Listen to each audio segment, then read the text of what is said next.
क्या आप जानते हैं कि ऑनलाइन गेमिंग के जरिए जो कमाई हुई है उसे अब आईटीआर में दिखाना बहुत जरूरी है, और अगर आपने ये गलती की तो बहुत भारी पड़ जाएगी। दरअसल ऑनलाइन गेमिंग पर काबू पाने के लिए केंद्र सरकार एक नया विधेयक लेकर आई है और इसका नाम है ऑनलाइन गेमिंग संवर्धन और विनियमन विधेयक। ये विधेयक लोकसभा में पारित हो चुका है। इस कानून का उद्देश्य यह है कि ऑनलाइन सोशल गेम्स और ई स्पोर्ट्स को प्रोत्साहित किया जाए, जबकि ऑनलाइन गेमिंग क्षेत्र को एक नियमित दायरे में लाया जाए।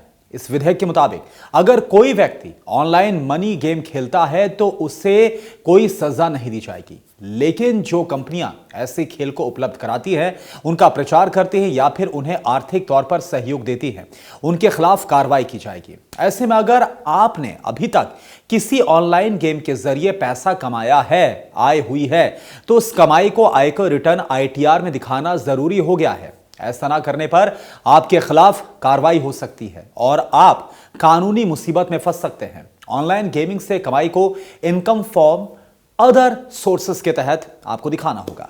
यह वही कैटेगरी है जिसमें लॉटरी, गिफ्ट्स या फिर ब्याज से जो आय होती है, कमाई होती है, उसे डाला जाता है। इसलिए अगर आपने ऑनलाइन गेम से पैसा कमाया है तो इसे सीधे इस कैटेगरी में शामिल करिए।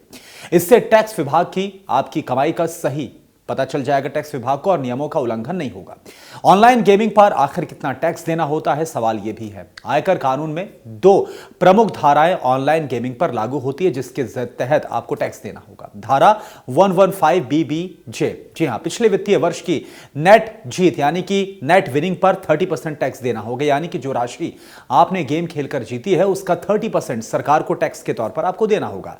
यह टैक्स सीधे कटता है और इसमें कोई छूट या फिर कोई भी रियायत नहीं मिलेगी। धारा 194B है, आपकी गेमिंग कमाई पर टीडीएस भी 30% की दर से ही कटेगा। अगर गेमिंग कंपनी या प्लेटफॉर्म ने आपके खाते से पहले टैक्स काट लिया है तो आपको अपने आईटीआर में बकायदा इसका उल्लेख, इसका विवरण फॉर्म 26AS के माध्यम से देना होगा। उम्मीद करता हूं यह जानकारी आपको इंपॉर्टेंट लगी होगी। सेव कर लीजिए और शेयर करना ना भूलें।